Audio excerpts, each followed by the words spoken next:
Thank you, of course, most of all to you, Minister. I know that days are packed and you have many appointments, so we really appreciate you taking the time. I know that for many of our members and institutions and for financial markets, Mexico is one of the focal points that people always ask me about. When we do meetings on the global economy, the order of questions is usually the US, China, Mexico. And I think one reason is obviously trade, but another reason is that you're a new government and the priorities are very growth focused, and so that's very interesting to markets. So if I may, maybe we can start with growth, and let me ask you both from a global perspective. You know, Mexico is a very integrated economy globally, right? Lots of production happens in Mexico and it goes to the United States. So I'm curious, how does the global economy feel to you? What do you see based on production in Mexico? And then obviously, how does growth look in Mexico itself? Right. Well, first of all, thank you for the invitation and thank you for that very, very relevant question. And there are three things I may want to comment about that. The first one is when we think about growth and growth from the global perspective, we are seeing three main issues happening at the same time. First of all, we are seeing a slowdown of the global economy, and to an extent, this may have been expected. It's part of the cycle. The U.S. is just coming out of the largest cycle, longest cycle, I think, in history, right? Yes. So there's no surprise at that. Germany is also going into the lower phase of the cycle. So that's something we have to live. We have to. It's not that we have to be just passive observers. We have to deal with that. But it's a fact of life. Yep. What is not a fact of life is trade tensions. Yes. So, and we are seeing two very relevant focus of tension. One, of course, is the US and China tension, and the other one, apparently this morning, the UK reached an agreement with the European Union about Brexit. And those things are new, and they go against what has been, I would say, a long-term trend over decades about opening the economies, reaching agreement, looking for multilateral organizations as a way to reach consensus, etc. Right? And those tensions create an effect in Mexico. Right. I mean, I have been saying that that we were living in a complex international context right now. But I remember when President Trump threatened to increase another 10% of taxes on imports on 300 billion exports from China in early August, there was an immediate impact in Mexico. The price of oil, because the worldwide economy was supposed to shrink, moved from $55 to $47. That has a huge impact on our public finance. Yes. The second impact was an increase, a devaluation of around 8% on the peso on 3 or 4 months. So whatever is happening in the global economy is having a direct impact on Mexico. Right. When, I mean, you talk rightly about trade and all the uncertainty that it has created and the uncertainty around tariffs, right? And we did a discussion earlier today on the global economy, and the number one topic that everyone really is trying to focus on is what is the direction of the trade dispute between China and the United States? Are we heading for escalation, or are we heading for some kind of a truce, a temporary peace, or even perhaps de-escalation and tariffs get rolled back? Now, Mexico has had a front row seat in this uncertainty, right, with renegotiation of NAFTA. What are you hearing from businesses in Mexico, and what is your own sense of, you know, the USMCA now? Is that an agreement that has reduced uncertainty, and is it positive for Mexico going forward in terms of growth and investment? I mean, first of all, we need to remind ourselves that we currently have a free trade agreement. We have NAFTA. The main source of uncertainty is not because we don't have an agreement, but because we are in the process to a new one. I think that there are many things that have happened in the economy from 20-something years to now. So it was important to update the agreement. The digital economy is not what is used to. Right. What was there? It was very incipient there. And like in any agreements, you have to give some things in order to return something. So we and the businessmen feel pretty comfortable with the agreement. That's not a source of uncertainty. The main question is, and we all agree that this is the agreement was signed, by the way.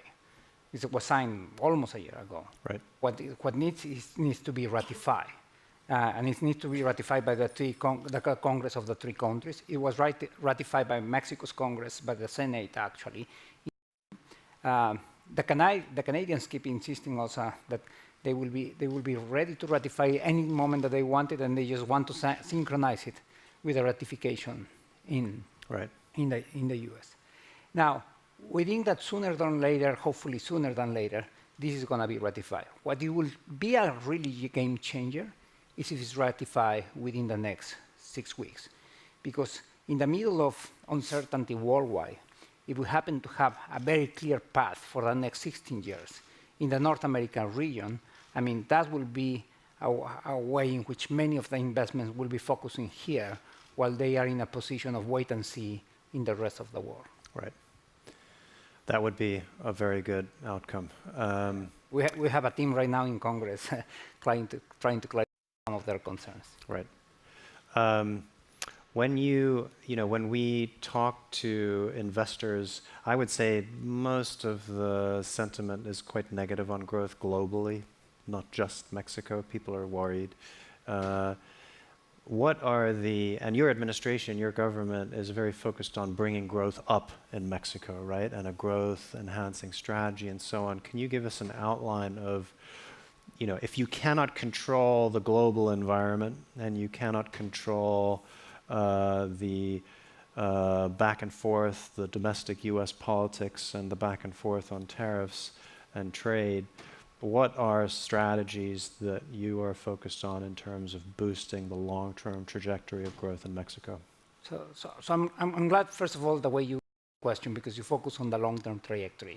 One thing that is becoming very difficult now when we talk with analysts, with the press, is helping them to disentangle the long-term inputs to grow from the cyclical issues. So when we look to the long-term constraints to growth in Mexico, we have identified 4 or 5 very clear constraints.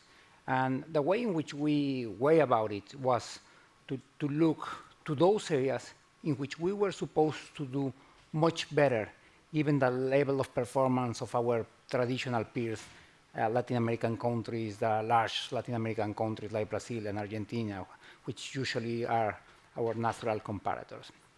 So let me walk you quickly over these 4 or 5 areas. The first one is the financial sector. We tend to have a relatively shallow financial sector in Mexico. To give you a couple of numbers, we have basically the same number of firms that are listed in the stock exchange as 25 years ago, actually less than 30 years ago. Only 37% of Mexicans have a savings account, which is a number which is closer to Nicaragua, and it's almost half of what is in Brazil. That's the first one. The second and the third are related. Because we used to be benefiting for decades for a windfall of resources coming from oil, we became pretty bad at collecting taxes. Right. So we only collect 13% as a GDP of taxes. We have still relevant oil-related taxes, which provide us an overall budget envelope of around 22% of GDP. But we have to do much better in this area. Because one of the results of this is because we have relatively low tax collection, we have a very, very low public investment ratios. One of the lowest, again, in Latin America, probably with the exception of Venezuela right now, is the lowest in in the region. And that has two implications. One is in terms of looking forward, we need to start changing the composition of our expenses, start reducing current expenditures and spend more in infrastructure. But the other result of that is that in a country where overall investment is around 23% of GDP, that means that the private sector invests almost 7 times what we do. So right now and in the near future, and hopefully forever, it's for the country to grow is really, really important that we set the conditions in which the private sector feels comfortable. That's stable macro, low interest rates, low inflation, certainty about the policy directions. And I'll just mention briefly 2 other ones. One is we have a very low female participation rate in the labor market. Just to give you an idea, if we were having the same participation rates like in Argentina, an additional 4.3 women will be added to the economy, and that's a gigantic increase in the factor accumulation of the labor factor. And the fifth one, of course, which is this we probably share it with many Latin American countries. We are doing much worse than our peers in the other one, is issues related to rule of law. I mean, the fact that we should have to set a system which is easier, faster, and inexpensive to reach agreements, and where private rights are respected is extremely relevant. Yes. I mean, I think when I speak to, obviously, Mexico's specific issues now among our investing clients, I would say the list is basically rule of law. These are that's a longer term issue, right? Then I think something that you mentioned on the revenue side, so tax buoyancy, collection, and then I think Pemex is another big area of focus. On the revenue collection, on the Pemex side, what can you tell us about specific measures where you see strong points, where you're focused for additional things?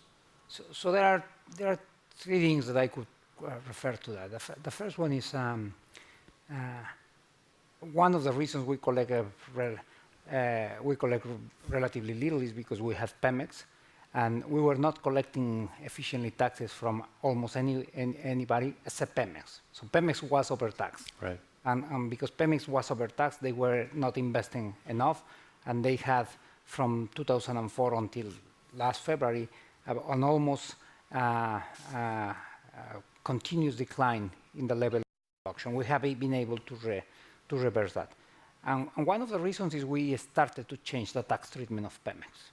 Right? So we are allowing Pemex to keep some of their proceeds of the resources that they earn to invest. But that means this is in the short term a zero-sum game. So those are resources that we lost.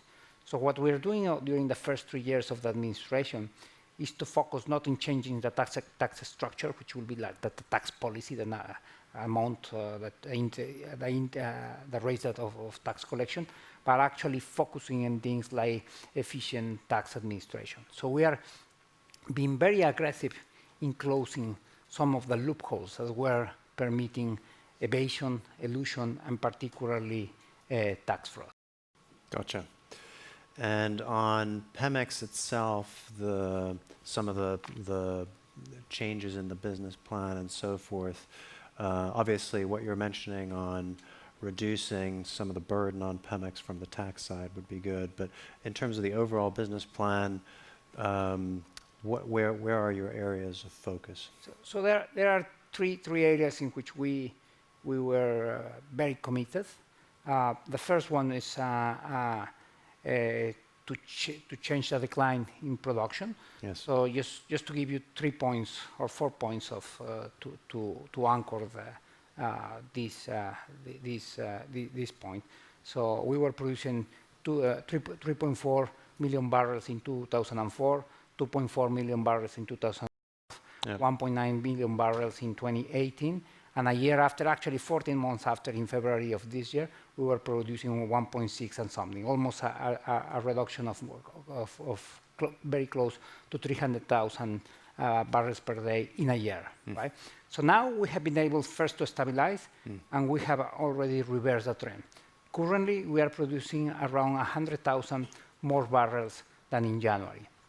And that was done with a mix of two things. One is an additional resources that we provide to Pemex.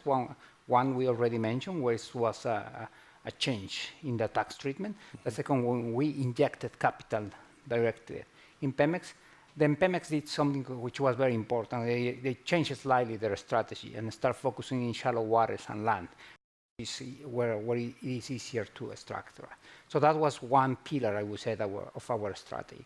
The second one is we just concluded about no more than 8 days ago a jumbo transaction that allows us to reduce the debt of Pemex in $5 billion and to switch around $18 billion of debt that was being due between now and 2025 afterward. It was a major liability management program that is basically wipe out any concerns about the ability of Pemex to refinance their debts on the short term. That's the second pillar.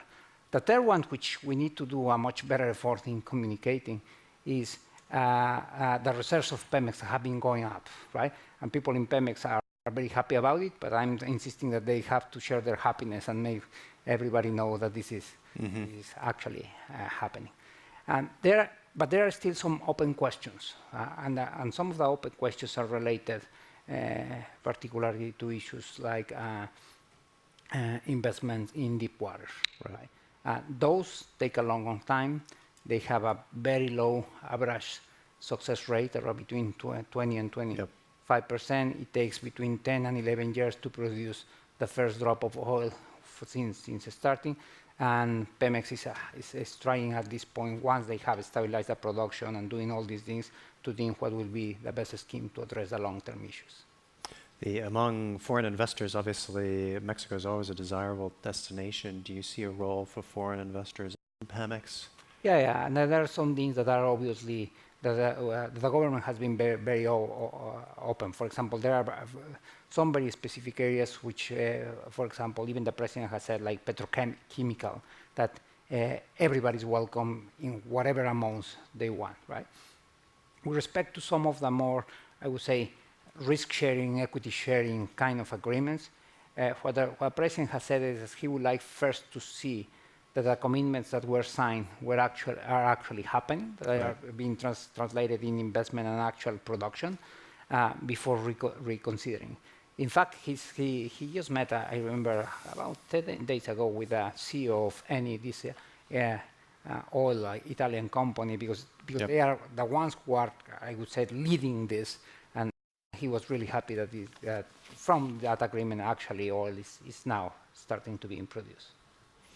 Minister Herrera, I'm really grateful you took the time. I know you have another meeting to run to, so I want to thank you for your time. I know our clients and everyone in this room really appreciated your time.